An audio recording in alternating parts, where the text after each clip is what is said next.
Back at it again, guys. Back at it again. So, uh,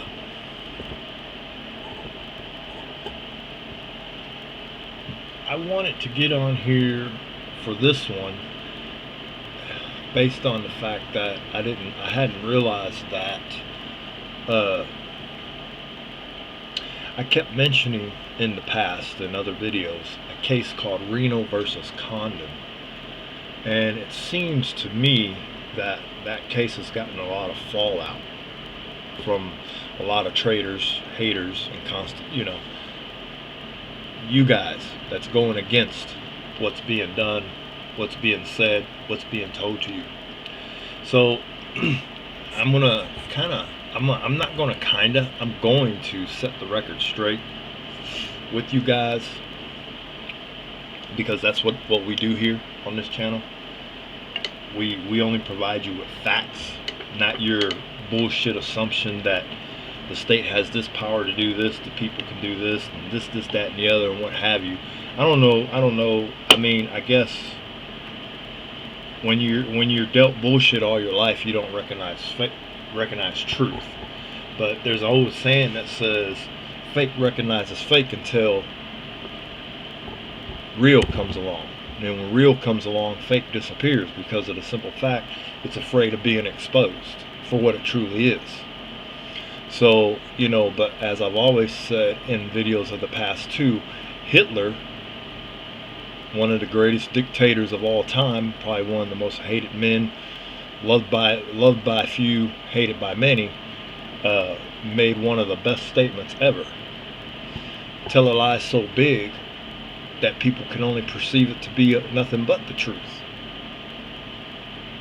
So,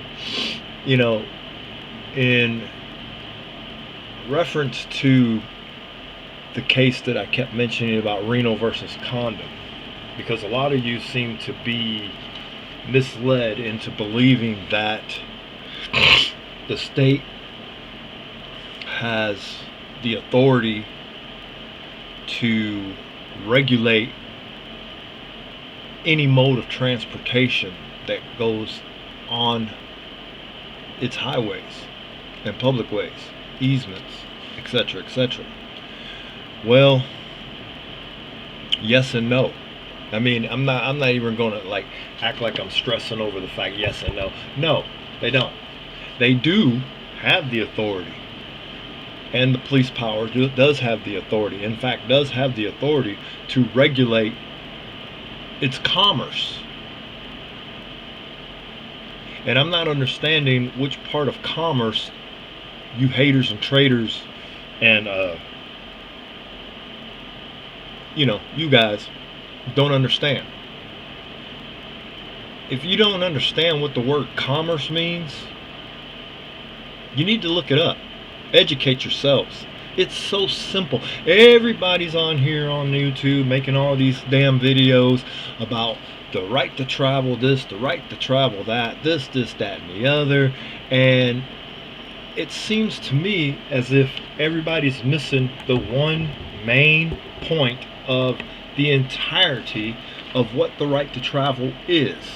The difference between travel and commerce. One is a right, one is a privilege. Simple as that. Commerce is a privilege. Always has been, always will be. It's a privilege, people. It is not a right. It is a right once you get your driver's license, once you pay for it. However, rights don't have fees. Rights don't have restrictions. Rights don't have regulations. Rights don't have depravity. Okay? That's something that a lot of people don't understand and know to this day either. A lot of people don't understand and know that your rights can't be deprived. Your rights can't be regulated. Your rights can't be taken away. Okay? Two ways your rights can be taken away, people. Knowingly and voluntarily, and as a House bill or a bill goes up in front of the legislation and they vote to denounce the Constitution in the area of where certain rights are concerned. Simple. 2 steps. And actually, like I told you in a previous video, actually it's 3 steps. Due process, you know. And again, you know, so I wanted to get into this because this is the case that all y'all seem to not understand. Now, let me see if I can get it to focus here. And we're going to get it on here. And we're going to get it right there. Because it seems that there's a great misunderstanding. And now all of a sudden my damn camera, for some reason, always seems to want to act up. I don't understand it. Don't get it. There we go. So, Reno versus Condon, 528 U.S. 141 2000. Okay, 528 U.S. 141 2000. Reno versus Condon. I'm going to read this case and then I'm going to point out something that you don't understand, that a lot of people seem to overlook. Despite the fact that the case is actually about the DPPA, okay, because that's exactly what the case is about. Driver's Personal Privacy Protection Act of 1994. That's basically what the DPPA is all about. So I'm going to get off into this because I want to read this because I want you to hear what is being said within the body of the case. Now, again, a lot of people say, well, that case is not in reference to the right to travel. Yeah, actually it is, if you pay attention to the wording of the case and you actually pay attention to what has been said and you understand and know how to discern what the word commerce means.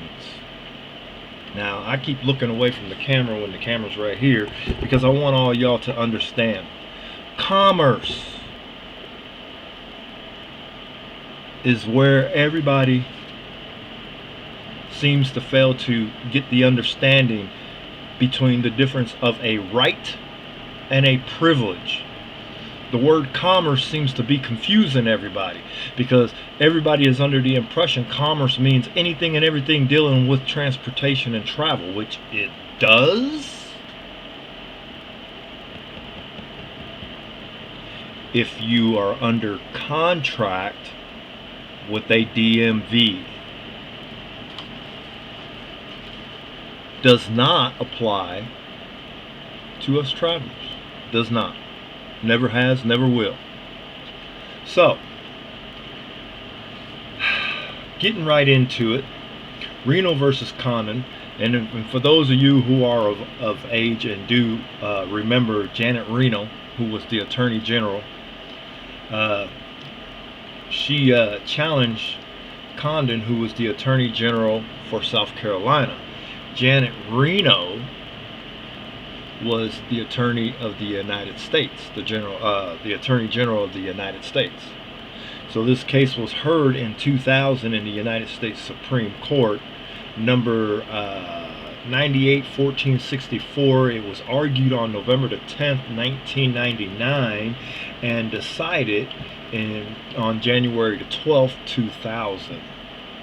So I'm going to get right off into this because I want you to listen to what they're telling you. State Departments of Motor Vehicles, DMVs. State Departments of Motor Vehicles, DMVs. Motor vehicles, look it up. It's commercial. Period. Commercial. DMV, commercial. Period. There ain't no ifs, ands, or buts, or oh, this is that, or it's commercial.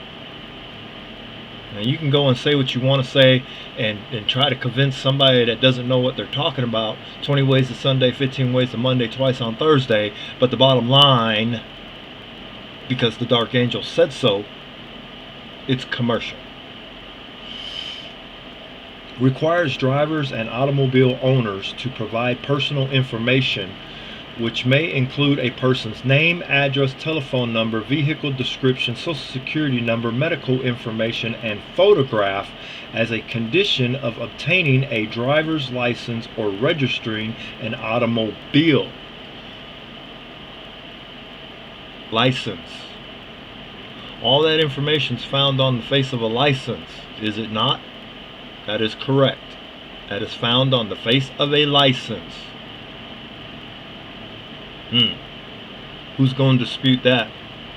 Which one of you traitors, haters? Huh? Which one of y'all going to try to dispute that?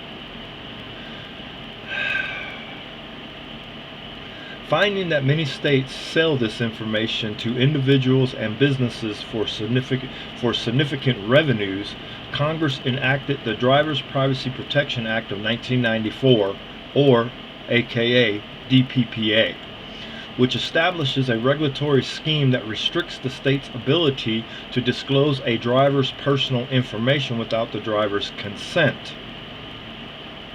South Carolina law conflicts with the DPPA's provisions following the DPPA's enactment.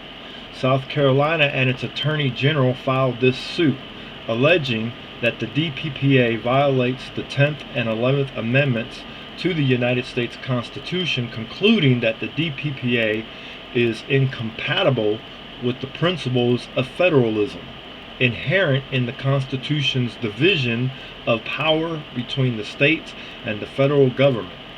The district court granted summary judgment for the state and permanently enjoined the DPPA's enforcement against the state and its officers. The Fourth Circuit affirmed, concluding that the act violates constitutional principles of federalism. And just to say, I do believe that that decision was reversed, but regardless of whether or not it was reversed, people, again, it's what's being said in the case that reached that conclusion of reversal.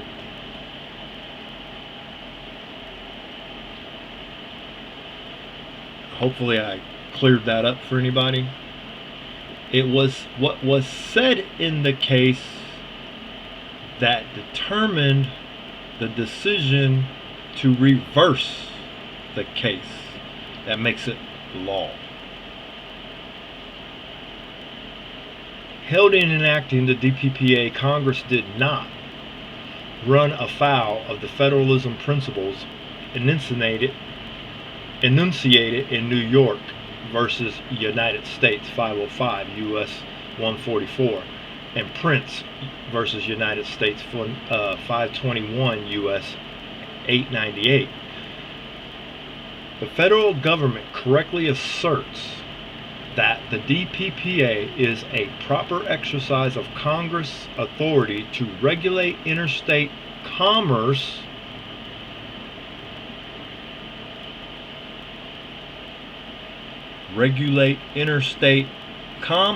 there's that word, commerce, under the Commerce Clause of the United States Constitution, Article 1, Section 3, the motor vehicle information which the states have historically sold is used by insurers, manufacturers, direct marketers, and others engaged in interstate commerce to contact drivers with customized solicitations. The information is also used in the stream of interstate commerce by various public and private entities for matters related to interstate motoring, because drivers' personal identifying information is in this context an article of commerce. Its sale or release into the interstate stream of business is sufficient to support congressional regulation.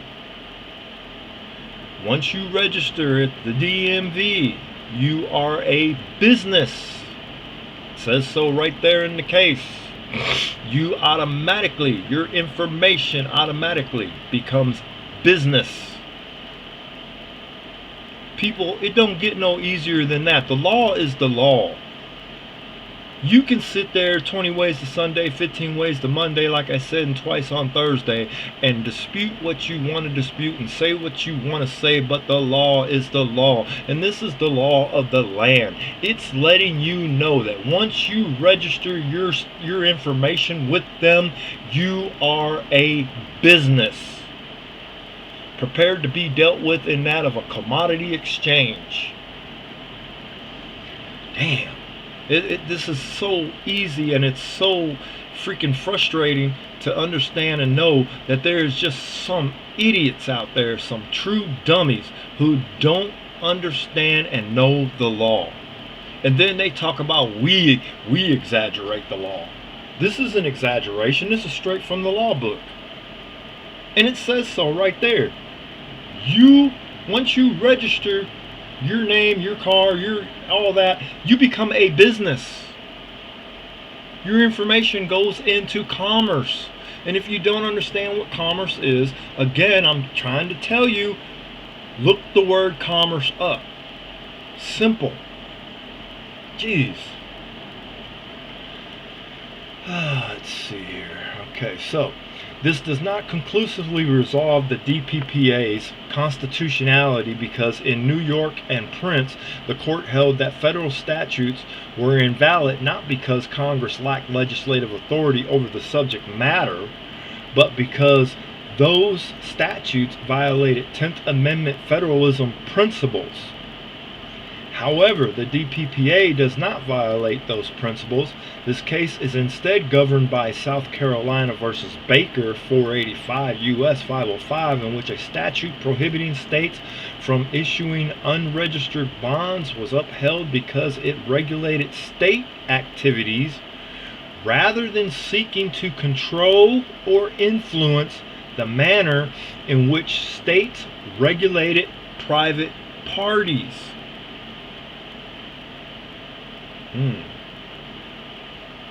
No state's ever been given that authority. 9th and 10th Amendments, people. 9th and 10th Amendments. It says so in the Constitution. No state has the right to govern over private affairs. Just saying. It's there. It's all there. It's all law. So, now we're going back to this. In which a statute prohibiting states from issuing unregistered bonds was upheld because it regulated state activities rather than seeking to control or influence the manner in which states regulated private parties.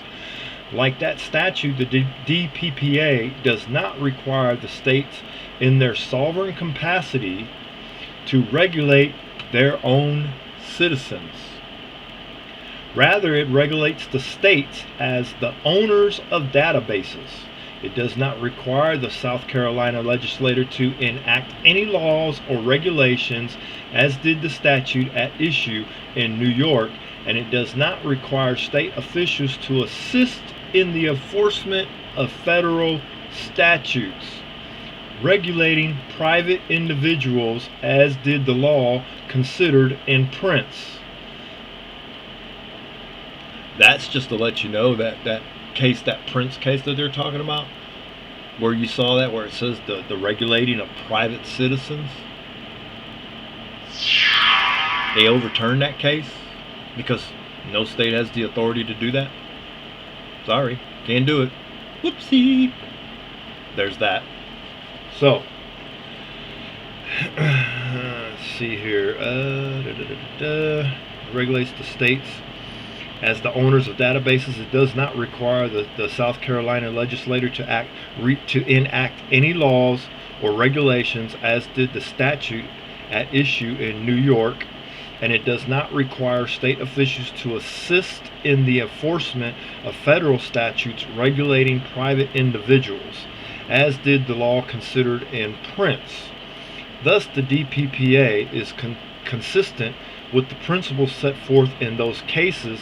The court need not address South Carolina's argument that the DPPA unconstitutionality regulates the states exclusively rather than by means of a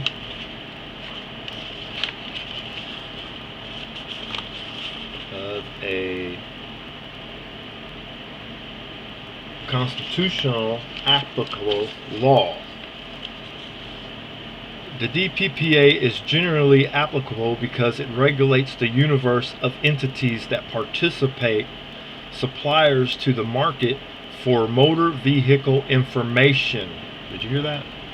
Suppliers to the market of information of motor vehicles. Meaning, as soon as you registered your vehicle, you became a business, which allowed for them to sell your information to marketers. Just saying, it's all right there.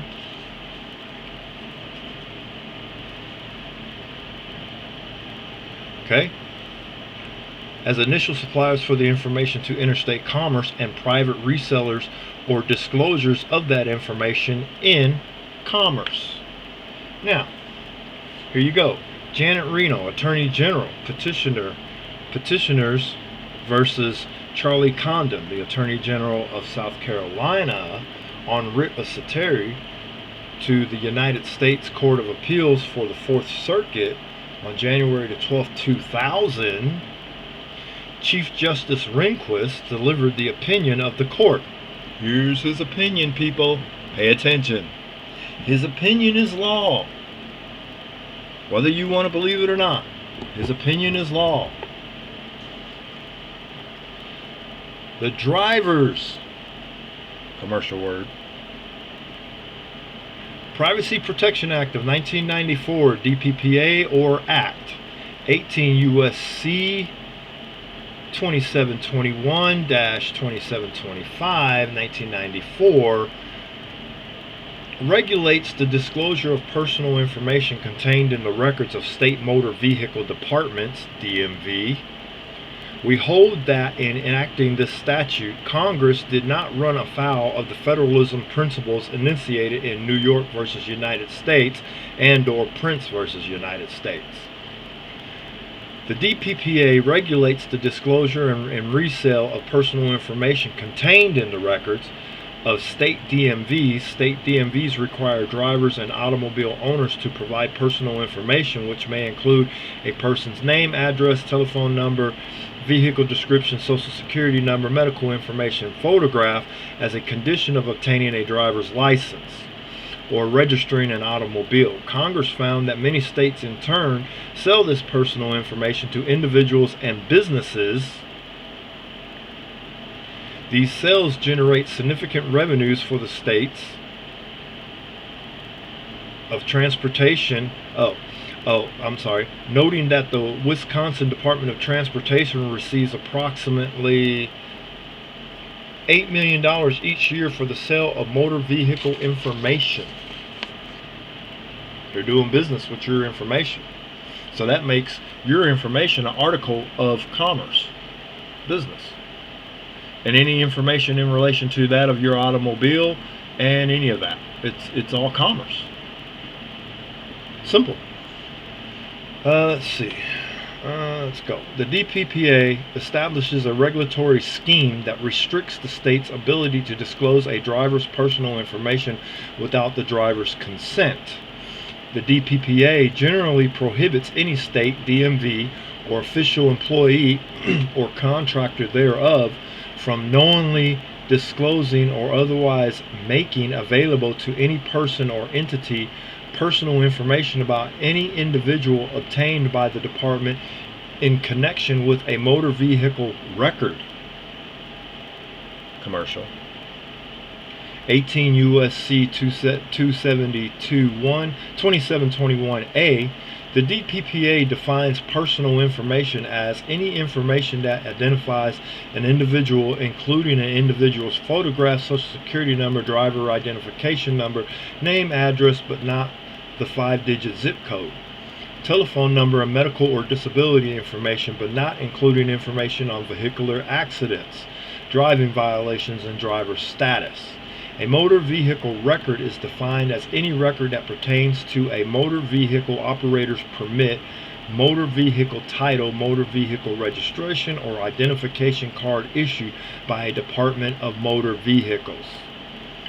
The DPPA's ban on disclosure of personal information does not apply if drivers have consented to the release of their data. When we granted certiorari on this case, the DPPA provided that a DMV could obtain that consent either on a case-by-case basis or could imply consent if the state provided drivers with an opportunity to block disclosure of their personal information when they received or renewed their license, and drivers did not avail themselves of that opportunity. However, Public Law 106-69-113 Stat 986, which was signed into law on October 9, 1999, changed this opt-out alternative to an opt-in requirement. See what they did there? They said, fuck that, your information is no longer private. You don't have that opportunity. You don't get that right to opt out and not have your information disclosed. You're going to opt in because it's a requirement now. Imagine that. That's what happens when you're under contract with these people. They can go in and change the contract without your knowledge, behind your back. And if you want to drive under their contractual law, you have to agree to the opt-in policy. You have to. It's a requirement. Whatever. So, state provided drivers with an opportunity to block disclosure of their personal information when they received it. Let's go down, which signed into law on October 9th, 1999. Changed this opt-out alternative to an opt-in requirement under the amended DPPA. DPPA states may not imply consent from a driver's failure to take advantage of a state-afforded opportunity to block disclosure, but must rather obtain a driver's affirmative consent to disclose the driver's personal information for use in surveys, marketing solicitations, and other restricted purposes.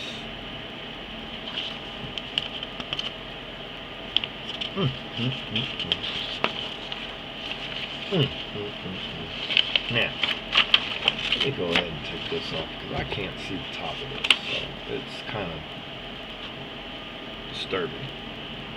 The DPPA's prohibition of non-consensual disclosure is also subject to a number of statutory exceptions.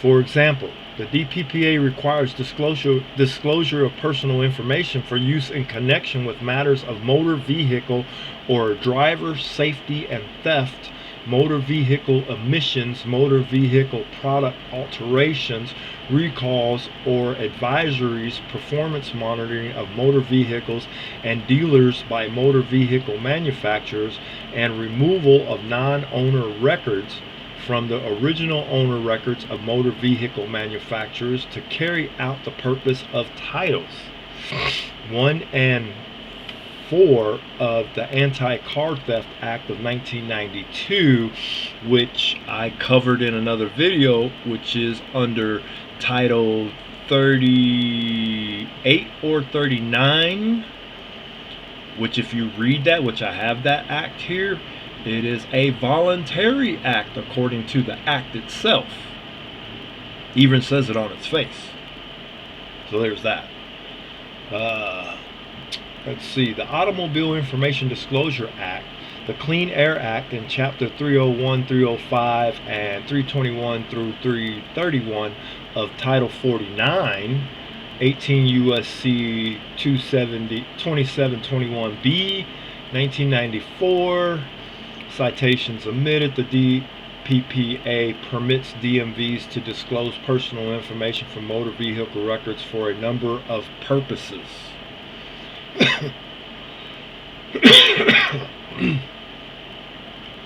The DPPA's provisions do not apply solely to states. The Act also regulates the resale and redisclosure of drivers' personal information by private persons who have obtained that information from a state DMV, 18 U.S.C. In general, the Act allows private persons who obtain drivers' personal information for one of the aforementioned permissible purposes to further disclose that information for any one of those purposes If a state has obtained driver's consent to disclose their personal information to private persons generally, and a private person has obtained that information, the private person may redisclose the information for any purpose. Additionally, a private actor who has obtained driver's information from DMV records specifically for direct marketing purposes may resell that information for other direct marketing uses, but not otherwise. Any person who rediscloses or resells personal information from the DMV records must for 5 years maintain records identifying to whom the records was disclosed and permitted purpose for the resale or disclosure. Basically what they're saying is, if you decide to go as a private individual and obtain or acquire information of someone in a private or records of someone from the DMV, you as the private individual have to have a record of that, and you have to keep a record of it should you decide to use it as a resale gig for some type of marketing or whatever it is that you're going to use that information for. You actually have to have a record of that, keep a record of it. That way, in case anything, fraudulently occurs or something bad happens, they know where to go. They know where to start looking, I should say. I won't say they won't know where to go, but they would know where they could start to look. So the DPPA establishes several penalties to be imposed on states and private actors that fail to comply with the requirements. The Act makes it unlawful for any person knowingly to obtain or disclose any record for use that is not permitted under the provisions, or to make a false representation in order to obtain personal information from a motor vehicle record. Again, I'm going to stress this to you as best I can. Motor vehicle. Commercial, people. Commercial.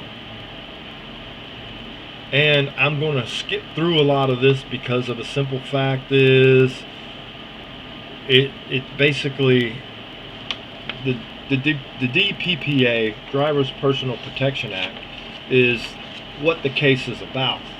But what I'm stressing to you is this fact right here. Now this is found on the last, let me see. Okay, so what I'm going to read to you is found, it was actually found up at the beginning of the case that I read, and some of y'all probably missed that at that point, but this is also found in the second to the last page of the case, where Judge Rehnquist said this: but the fact that driver's personal information is, in the context of the case, an article in interstate commerce does not conclusively resolve the constitutionality of the DPPA. Meaning, okay, so for all those that think you know what you're getting ready to say, think about it before you say it. That didn't say that your information is not commercially related or commerce related. Okay, it didn't say anything to that magnitude whatsoever. I had someone actually tell me that, and I'm like, where did you see that at in the case? Because that does not say that. Not at all. It doesn't insinuate that. It doesn't suggest that. What it suggests, what it actually states, is none of the information that was disclosed determined the DPPA's position. Not at no time did it exclude information that said your driver's information was not commerce related. It actually says your information is commerce related. It's an article of commerce, actually. So there's that. So, carrying on. Okay.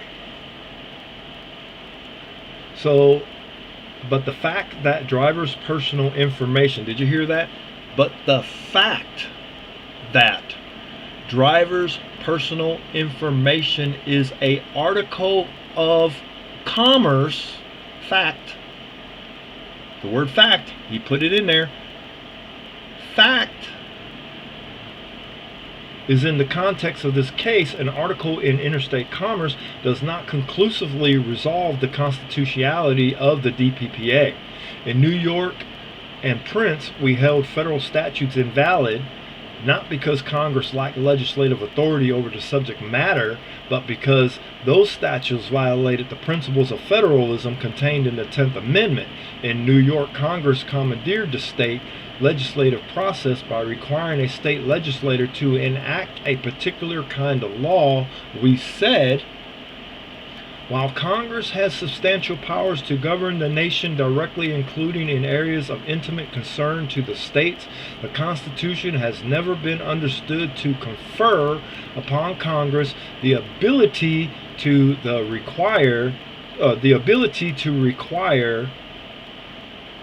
the states to govern according to Congress instructions. In Prince, we said, we invalidated a provision of the Brady Act which commanded state and local enforcement officers to conduct background check on prospective handgun purchases. We said this. We held in New York that Congress cannot compel the states to enact, hang on now, listen to this. We cannot compel the states to enact or enforce a federal regulatory program. Today we hold that Congress cannot circumvent that prohibition by conscripting the state's officers directly. The federal government may neither issue directives requiring the state to address a particular problem, nor command the state officers or those of their political subdivisions to administer or enforce a federal regulatory program on that of private citizens. Imagine that. Wow. Imagine that. South Carolina contends that the DPPA violates the 10th Amendment because it thrusts upon the states all of the day-to-day responsibility for administering its complex provisions. Brief for Respondents 10, and thereby makes state officials the unwilling implementers of federal policy. In other words, what they're saying there is by that regulation that was put in place, it's forcing the state to enforce federal regulations that, per the Constitution, cannot be enacted. So the state challenged it. Now, granted that in the Fourth Circuit Court of this case, the case was affirmed and granted and they'll. However, the Supreme Court reversed that decision based on what I just read to you. But the point is this, people. It is not, and I can't stress this enough because it seems to me like some of you don't have any understanding as to how law works. The case was reversed. And in its opinion, it's what was said in the opinion of the case that determined the reversal outcome of that case. Okay? The opinion and everything stated therein is law, regardless as to the final outcome of that case, whether it was upheld, affirmed, reversed, whatever. Okay? It's the opinion of the case that matters. Now, I can take that excerpt out of that case where it says all drivers' information is an article of commerce. Okay? I can actually take that excerpt out of that case because it's in the case. It's part of the case. It's part of the opinion, which makes that just as more stronger. That just gives it more validity. It makes it more powerful because I'm actually taking part of the opinion, okay, and not part of the argument I'm not taking part of the argument of the case. I'm actually taking the Supreme Court Justice opinion that determined the outcome of the case and utilizing that within my argument to make it even more stronger and show that Justice Supreme Court Justice Rehnquist said this in his opinion. Okay? And he said that driver's information are all articles of commerce. That the DMV is an operation of commerce. So, with that being said, people, hey, I don't know what else to tell you. I don't even know how much more clear it can get. It just doesn't get no clearer than that. That is actually probably the best case that one can actually read in relation as to what the DMV is. Because if you actually look back on a lot of the cases, there isn't really too many cases that's been published that tells you exactly what the operation of the DMV is. This one does. Reno versus Condon. It actually tells you, because one, the DMV is the national database. It is the one that governs the files of the driver's protection, Driver's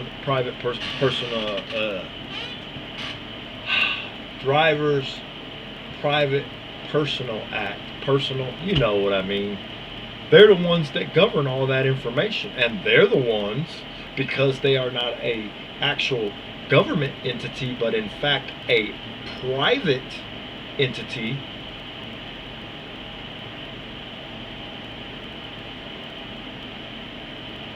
They take your information and sell it. So again, as I read to you and you saw in there, that once you register your information through the DMV, once you take and put your information within their databanks, you become a business. Proven fact, people, it's right there in the case. It says so right there in the case. You can't dispute the facts. It's right there, written in black and white, straight from the law books. You think the government wants you to know that? No, this is a business. They don't want to lose business, and they know that they're going to lose business if they reveal the underlying facts of the business. How do you think they tricked all of you into signing for driver's license? By failing to fully disclose the fact that you are surrendering a right to accept a privilege. Fraud. Simple. Like I said, I can do this all day. You know, none of you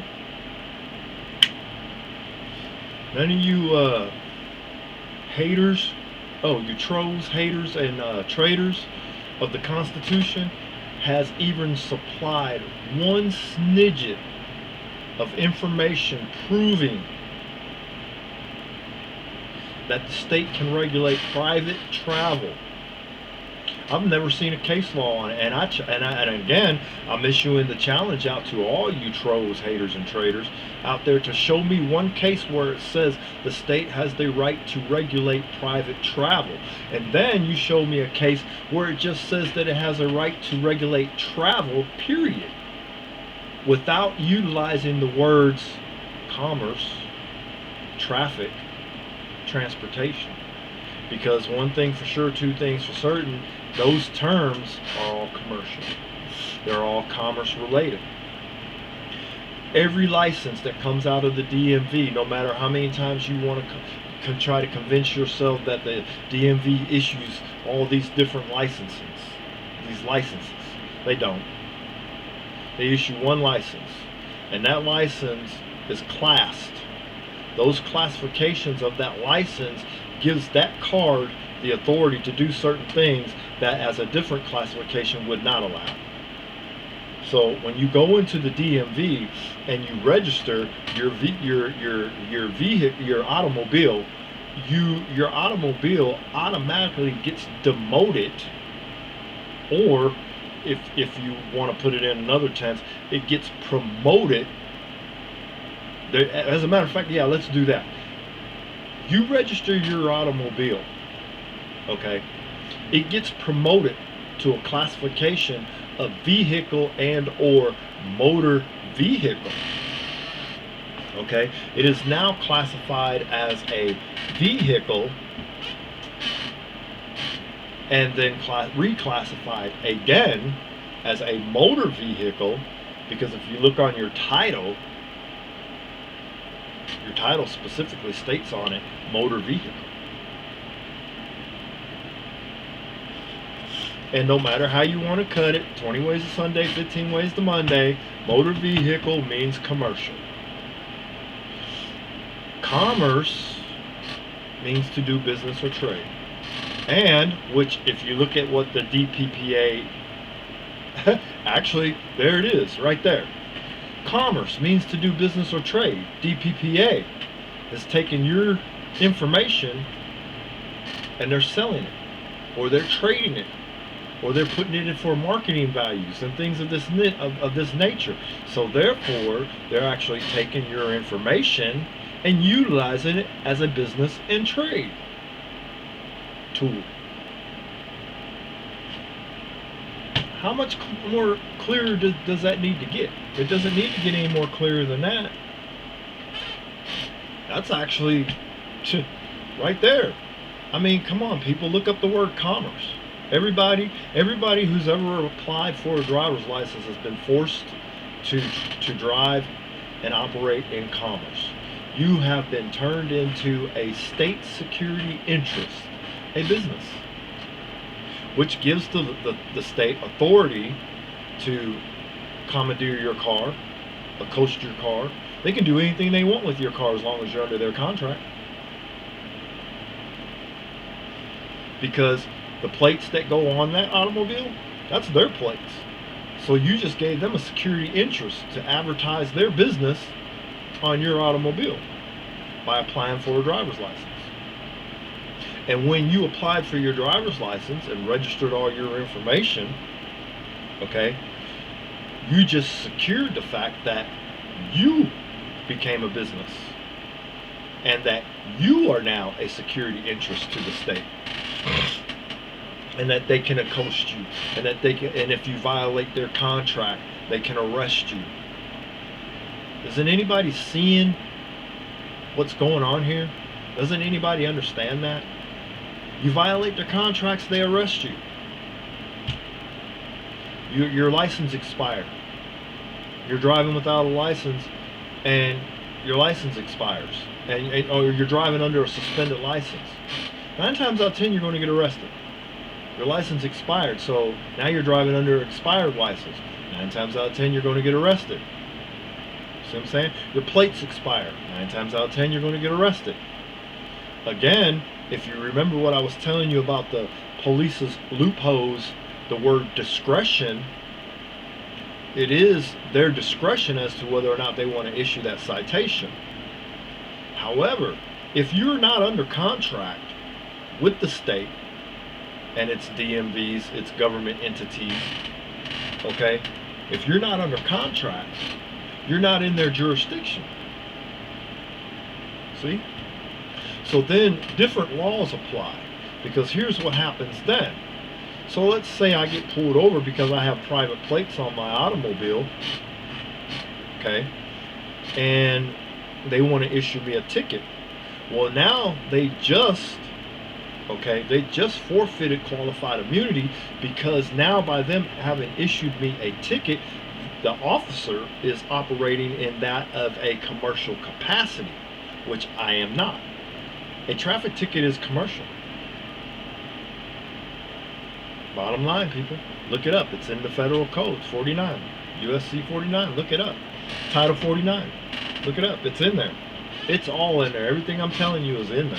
It's law, 100%, 100. So get with the program, get deprogrammed, Get facts. Do your homework. Quit listening to these brainwashed lawyers trying to tell you that you need to have a license and all this stuff, and these accident lawyers and all these ambulance chasers. These liars. They're liars. They're not lawyers. If you want to know facts of a case, find you a paralegal. Okay? Get you a paralegal, someone who actually researches law, reads, knows, and understands law. A lawyer doesn't. A lawyer glances over a brief that was prepared by a paralegal, and 9 times out of 10, the main focal point of a lawyer is his voice. If he has a great ability to speak, that's basically what he went to law school for, is to talk. Okay? Yes, granted, they're required to study law and all that stuff, but do you actually believe, people, that a lawyer utilizes what he's learned? No, because if he did, especially a defense lawyer, because if he did, okay, number one, he wouldn't have the court's best interests in mind when he goes into the court calling himself representing you. That's a conflict of interest. A lawyer cannot have the court's best interests at heart as well as hold your best interests at heart, because just like an officer, policy enforcer, tyrant, they have to make a choice. Okay? And that choice is based on whether or not the officer is going to uphold his oath to do his duty, or uphold his oath to uphold the Constitution. A lawyer is the exact same way. They have a bond. Okay? And a lawyer has to either uphold his duty to you, the client, and represent you to the fullest degree of what the Sixth Amendment says, or he's going to be obligated by contract, because you got to keep in mind, 9 times out of 10, the majority of your lawyers, especially the state pretenders, they're hired by the corporation. So that makes them corporate lawyers. And they represent the corporation, not you. So keep that in mind. Not that that's neither here nor there, or well, actually it is here or there, and it actually means a whole lot. But I'm not going to get off in all that, because basically what I'm doing was basically just putting out there this case, Reno versus Condon, because a lot of you people seem to have misconstrued this case, and you think, well, just because it was in relation to the DPPA, it had no reflection or bearing on anything else. But in actuality, it does, because the underlying facts of the case is, if you read between the lines, it is informing you that the DMV operates under that of commerce. Just saying. I mean, it's not going to directly come out and tell you that, but it indirectly tells you that within the confines and the body of the case. It indirectly tells you that the DMV operates in that of commerce. Simple, people. It doesn't operate any other way. Even your state ID is commerce. A state ID is commerce. Anything and everything in relation to the DMV where you have to provide information and provide a photograph and have it registered and logged into their database is commercial information. Period. There's no such thing, and people want to argue, well, private information, this, that. Not with the DMV. There's no such thing. I just read to you in the case where they went in there and they changed the opt-out law to opt-in requirement. So you don't have that option to opt out. You have to opt in. It's a requirement. And this is per the brand new laws that were just enacted. So this is brand new information. This isn't information that's old. Your information is going to go in a database which goes on that plate on that automobile, which then renders your information public, not private. That's the whole reason behind the Commerce Act. But you got to also keep in mind, for those of you that don't know, in the Constitution, you have to read the Commerce Clause. The Commerce Clause, actually, I've done a video on it, people. Go look at it. Go look at my videos. I've done a video on the Commerce Clause. It actually tells you what the state can and cannot do, and it tells you that it can regulate its commerce. Reno versus Condon even says the same thing. It says the state was given the authority with its police power to regulate its commerce. Does not say anything about private travel. And this is a 2000 case. So, you know, with that being said, I don't know what else to tell you. But it's common sense, people. It's common sense. It's commerce. Do yourselves a big favor. Don't register. Unregister your motor vehicle. Turn it back into an automobile. Okay, take the power away from the government. They own you right now. You are enslaved as a citizen of the United States Corporation. You are an enslaved citizen. They own you. They own your car. They own your property. Why would you give the state that ability to own your property? Deprogram, people. It's time to deprogram. Get away from these tyrants. Okay? I'm just telling you this because of the simple fact it is what it is, you know. I mean, it's right there. Everything is factual. None of this, what I'm telling you, is stuff made up. It's not someone's opinion. It's Supreme Court facts, straight from the law books. Supreme Court facts. And if you rely on anything in the world, the law of the land is what you should rely on. If you don't rely on anything else in the world, rely on the law of the land, what it tells you. Because here's the thing, people. The police on the side of the road, when they stop you and everything, they might have their day right then and there. But it's those that wait for the bigger picture actually receive the prize. Always remember that. Those that wait for the bigger picture always receive the better prize. And the better prize is you stealing their, and you're not actually stealing, they actually gave it to you, their qualified immunity when they violated their duty to uphold and defend the Constitution. They're the domestic terrorists when they uphold their duty over their oath of the Constitution. They're the domestic terrorists, the tyrants. The cops that go against the Constitution are the actual domestic terrorists that we, the private citizen, needs protection from. See? Because they're the ones that's going against exactly what's set in place. You know? Their egos go in check. They get butt hurt. You know? And so, you know, they're going to be tyrants. But it's the repercussions that come behind that tyrannism that you will capitalize on, the bigger picture. Because they forfeit their qualified immunity. You can sue them now in their official as well as personal capacity. And that's what you do. You go after their official and their personal capacity. Go after both. Then you sue the police department that they operate out of for even hiring this individual. You see what I'm saying? You hold them accountable. And then you hold the city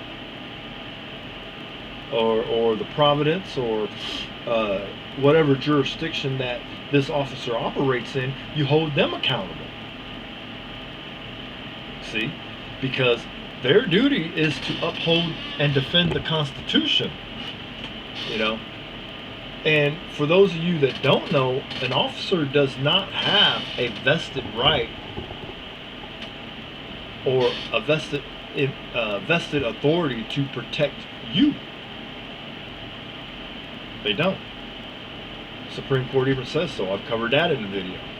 You know, where the Supreme Court says the police are not there for your protection. Even though it says to protect and serve, they're not talking about you, the private citizen. They're not talking about you. They're talking about protecting their corporation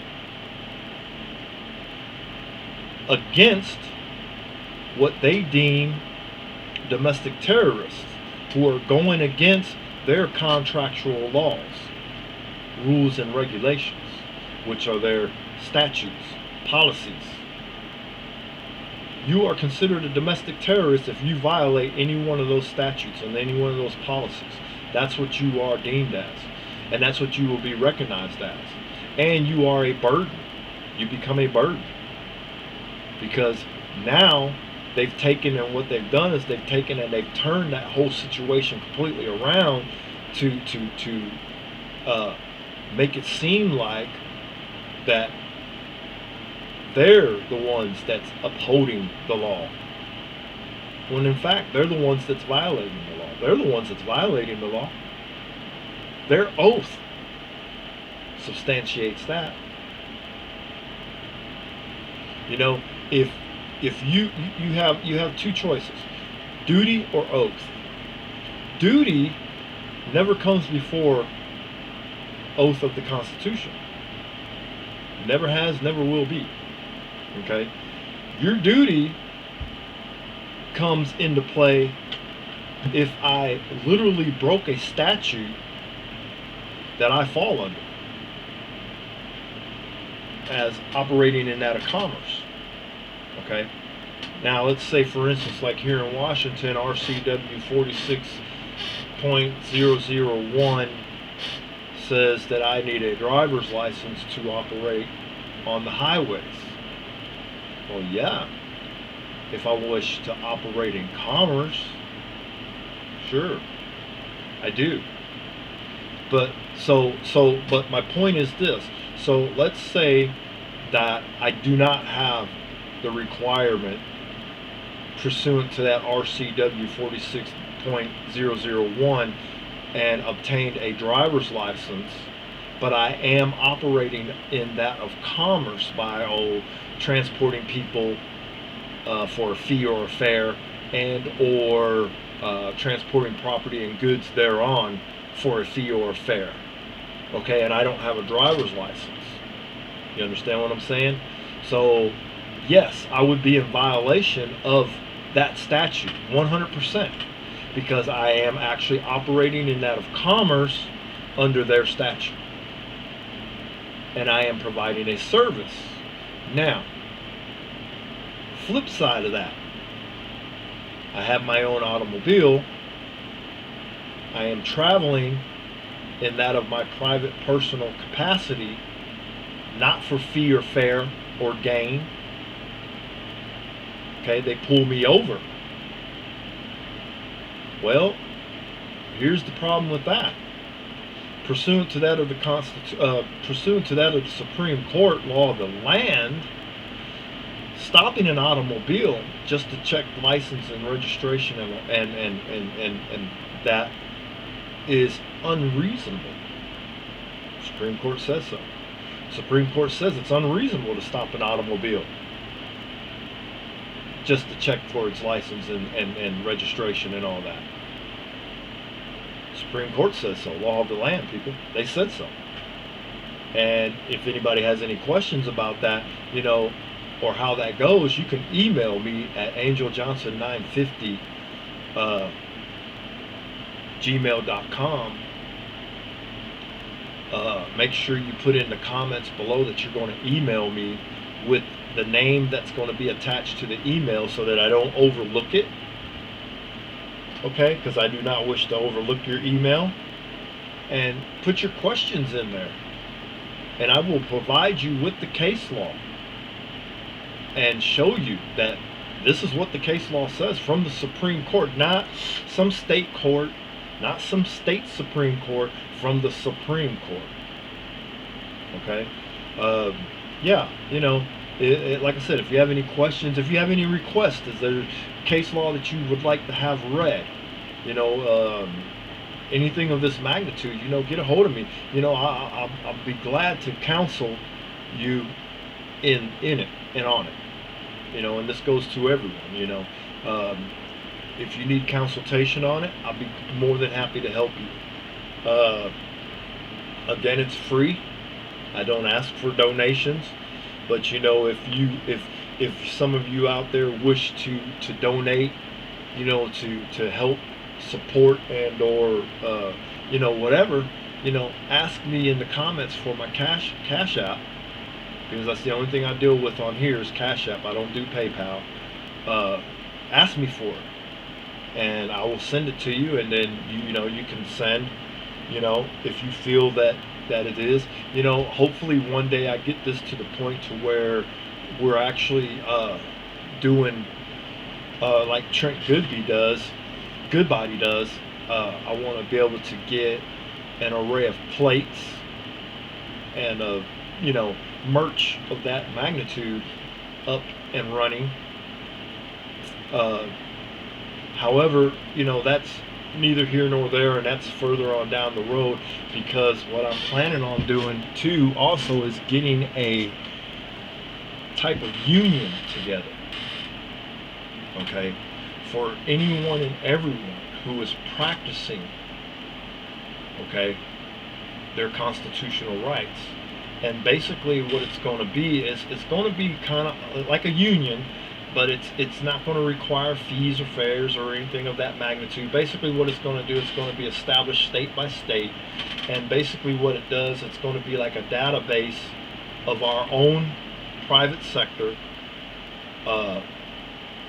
and it will allow for constitutional rights individuals like myself to be able to, I mean, they have apps for this too. I think I've seen a couple of apps in relation to this, but basically what this does is it will put you in contact with other individuals who feel the same way that you do and are putting up the same fight that you are. Okay, so basically what it is if you get, let's say you get pulled over on I-5, which is out here in Washington, going down through Oregon and California, etc., and you get pulled over, right? So you have a list of numbers, phone numbers, and other people who you can contact that live in that immediate area who are practicing the same thing you are, can arrive on scene as additional witnesses to what you should already, did you hear what I said? Should already be recording. Okay?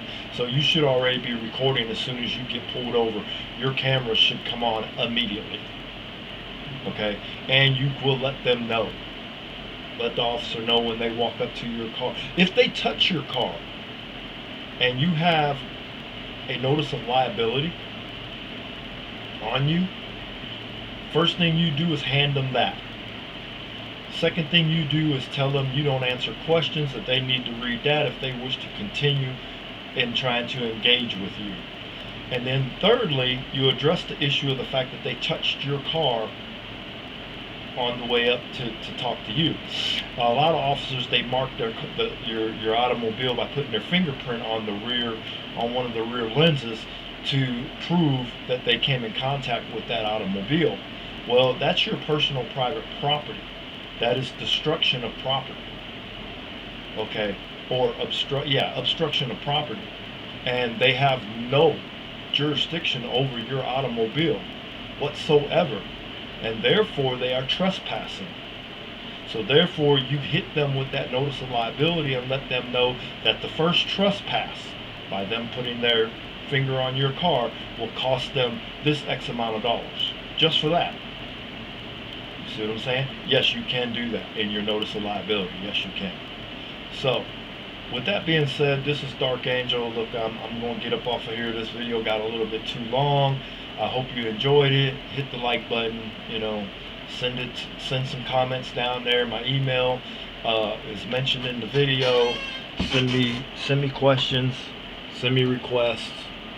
And this is Dark Angel. Deuces.